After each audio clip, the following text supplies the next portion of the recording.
Budget 2026-27 में 7 नए high speed rail corridor के निर्माण की बात कही गई है। ये 4000 किलोमीटर लंबे होंगे और इनसे लगभग 16 लाख करोड़ निवेश आने की उम्मीद है। ये 7 कॉरिडोर विकसित भारत 2047 की रफ्तार तय करेंगे। आज के सेशन में हम जानेंगे कि इन 7 हाई स्पीड रेल कॉरिडोरों में कौन से हिस्से भारत के शामिल किए गए हैं, कौन कौन से क्षेत्र इसमें शामिल हैं, इनसे उस क्षेत्र की उन्नति किस प्रकार आगे निर्धारित होगी। आगे बढ़ने से पहले आपके लिए एक महत्वपूर्ण सूचना है। अगर आप घर बैठे यूपीएससी की प्रिपरेशन करना चाहते हैं तो दृष्टि आईएएस लेकर आया है एक बहुत ही शानदार कोर्स जिसका नाम है स्टूडियो लाइव ऑनलाइन कोर्स। इस कोर्स की सबसे खास बात है कि इसमें यूपीएससी के लिए जरूरी सभी आवश्यक विषय यानी जनरल स्टडीज के विषय, 2 साल की करंट अफेयर की क्लासेस का एक्सेस, दृष्टि की मैगजीन, प्रिंटेड बुकलेट्स, ये सब कुछ मिलने वाला है 24,999 रुपए के भीतर। ठीक है, और अगर आप इस फीस को एक बार में नहीं दे पा रहे तो इसे भी इंस्टॉलमेंट में भरने की सुविधा है। अगर आपको इस फीस में भी डिस्काउंट चाहिए तो कोड यूज करें, कूपन कोड यूज कर सकते हैं आप। इस कूपन कोड के इस्तेमाल करने से आपकी इस फीस में डिस्काउंट हो जाएगा। अब आप ये कोर्स कहां से खरीद सकते हैं? दृष्टि लर्निंग ऐप से, या फिर डिस्क्रिप्शन में लिंक दी गई है, आप जैसे ही लिंक को क्लिक करेंगे आप studio GS foundation live online course में पहुंच जाएंगे। ठीक है, इसके अलावा आप दृष्टि लर्निंग ऐप डाउनलोड करके ले सकते हैं या फिर आप कॉल कर सकते हैं 8750187501 पर। हमारी टीम आपको इस कोर्स के बारे में पूरी जानकारी दे देगी। यहां से खरीद सकते हैं या फिर आप दृष्टि लर्निंग ऐप से ले सकते हैं। अब यहाँ सवाल उठता है कि इसके फाउंडेशन बैच कब शुरू हो रहे हैं? इसका हिंदी मीडियम का फाउंडेशन बैच शुरू हो रहा है 3 फरवरी से, इंग्लिश मीडियम का फाउंडेशन बैच शुरू हो रहा है 4 फरवरी से और इंग्लिश का फाउंडेशन बैच शुरू हो रहा है 5 फरवरी से। अब आप यहाँ पूछेंगे इंग्लिश क्या है? इंग्लिश मीन्स क्लास होगी हिंदी में और आपको नोट्स मिलेंगे इंग्लिश में। तो फिर देर किस बात की? यूपीएससी की तैयारी समय मांगती है, अब इसे शुरू करते हैं। इस कोर्स की एक और खास बात, मान लीजिए आपने ये कोर्स खरीद लिया और फिर आपका मन बदल जाए और आप चाहें कि आप दृष्टि के ऑफलाइन सेंटर में जाकर क्लास करना चाहते हैं, तो आप दृष्टि के किसी भी ऑफलाइन सेंटर में जाकर क्लास करेंगे, वहां की फीस में आपकी ये फीस एडजस्ट हो जाएगी। इसका मतलब आपको ये कोर्स मिल रहा है बिल्कुल फ्री। तो फिर देर किस बात की? इसका लाभ उठाएं। आगे बढ़ते हैं और देखते हैं हमारी आज की खबर को, जो कि संबंधित है 7 हाई स्पीड रेल कॉरिडोर से। हाई स्पीड रेल कॉरिडोर ये क्या है? ये 7 हाई स्पीड रेल कॉरिडोर जिनके निर्माण की बात कही गई है बजट में, ये लगभग 16 लाख करोड़ के निवेश से आने की उम्मीद है और देश के उत्तर भारत ही नहीं दक्षिण भारत में भी ये विकास के नए स्रोत बनने वाले हैं।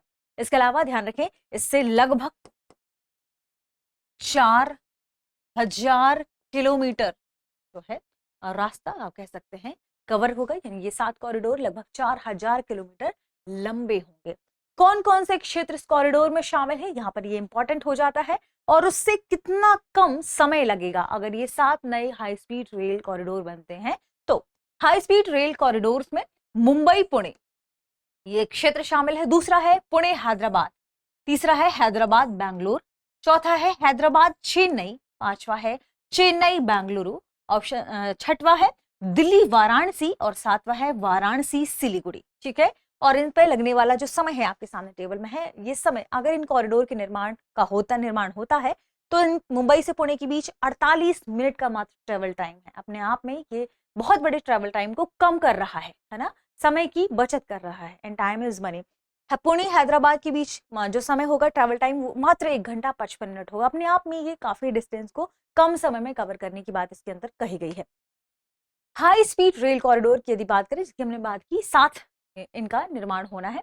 ये यात्रा का समय कम करेंगे, विकसित भारत @2047 के विजन को आगे लेकर जाएंगे, देश के ट्रांसपोर्ट की नई दिशा बदलेंगे और इसे ज्यादा आधुनिक, ज्यादा इनोवेटिव बनाएंगे। इन्हें एक साथ विकसित करने का मतलब है कि हम पूरे भारत में जो विकास कार्य हैं उसे तेज करेंगे। ठीक है, यानी जो हमारा ट्रांसपोर्ट है वो बेहतर हो पाएगा। इसके भीतर कौन कौन से क्षेत्रों में कौन कौन से कॉरिडोर के निर्माण की बात कही गई है, थोड़ा सा हम समझते हैं। सबसे पहला जो सेगमेंट होगा वह Chennai Bengaluru Hyderabad high speed rail corridor होगा।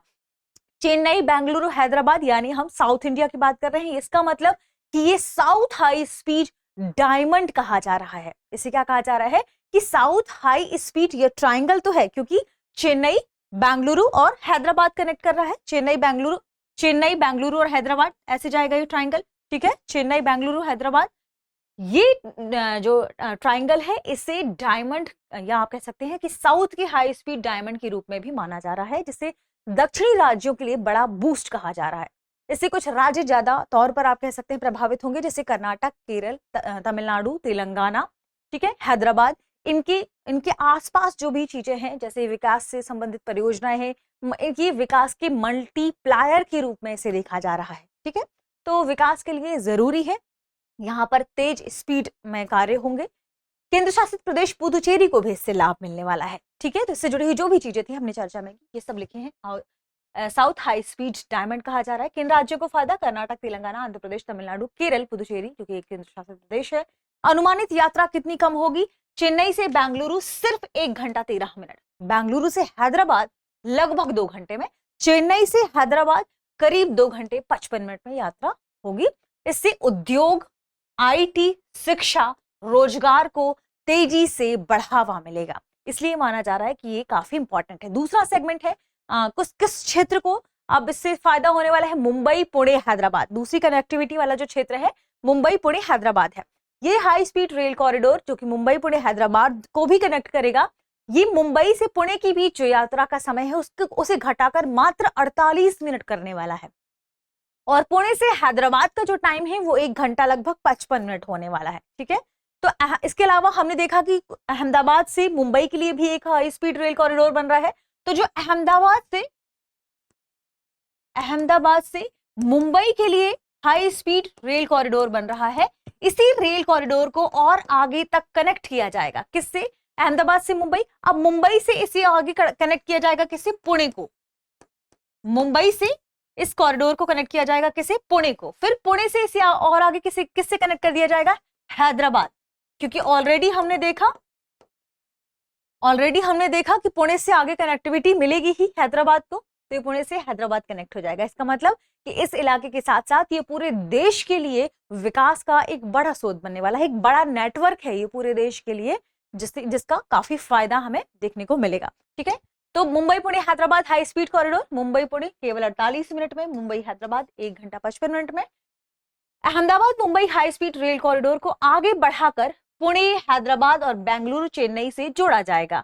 इससे पूरे पश्चिम और दक्षिण भारत की कनेक्टिविटी मजबूत होगी, ठीक है। तो पश्चिम चूंकि हैदराबाद से आ रहा है और दक्षिण भारत की कनेक्टिविटी को ये मजबूत करेगा, और ये कहीं ना कहीं हमारे देश के ग्रोथ के लिए इंपॉर्टेंट है।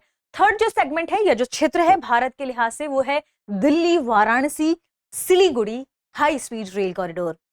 यानी यह बेल्ट एक नए आर्थिक कॉरिडोर के रूप में खुलने वाला है, जिसमें उत्तर प्रदेश, बिहार और कुछ रीजन में पश्चिम बंगाल के क्षेत्र शामिल होंगे। यहाँ पर आर्थिक गतिविधियां बढ़ेंगी, रोजगार, शिक्षा, इनसे जुड़ी हुई जो गतिविधियां हैं वो जल्दी और तेजी से होंगी। तो ये क्षेत्र ज्यादा आर्थिक गतिविधियों में संलग्न हो पाएगा, ये ध्यान रखेगा।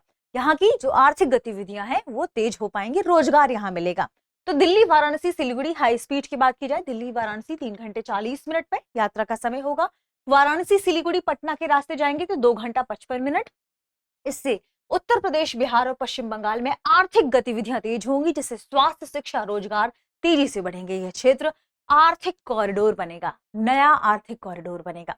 तो ये हमने जिन कॉरिडोर्स की बात की, 7 हाई स्पीड रेल कॉरिडोर, ये सब इस क्षेत्र के भीतर आ जाएंगे और इन क्षेत्रों की आर्थिक विकास के लिए बहुत जरूरी है। यानी निष्कर्ष के रूप में आप क्या कह सकते हैं कि बजट में जो 7 हाई स्पीड रेल कॉरिडोर की बात की गई है, ये लगभग 16 लाख करोड़ का निवेश आकर्षित करने वाला है। इससे भारत का विकास और तेज होगा। यानी यह केवल तेज यात्रा का सवाल नहीं है, यह तेज यात्रा के साथ साथ आर्थिक विकास और विकसित भारत @2047 के लक्ष्य को भी पूरा करेगा।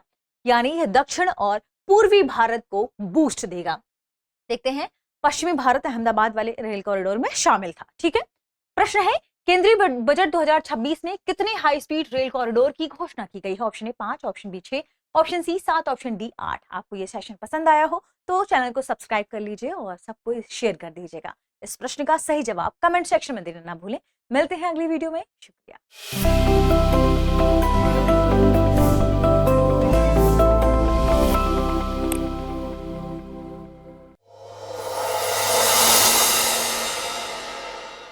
अब एग्जाम की तैयारी को और बेहतर करने के लिए हमारे चैनल को लाइक, शेयर और सब्सक्राइब करना ना भूलें।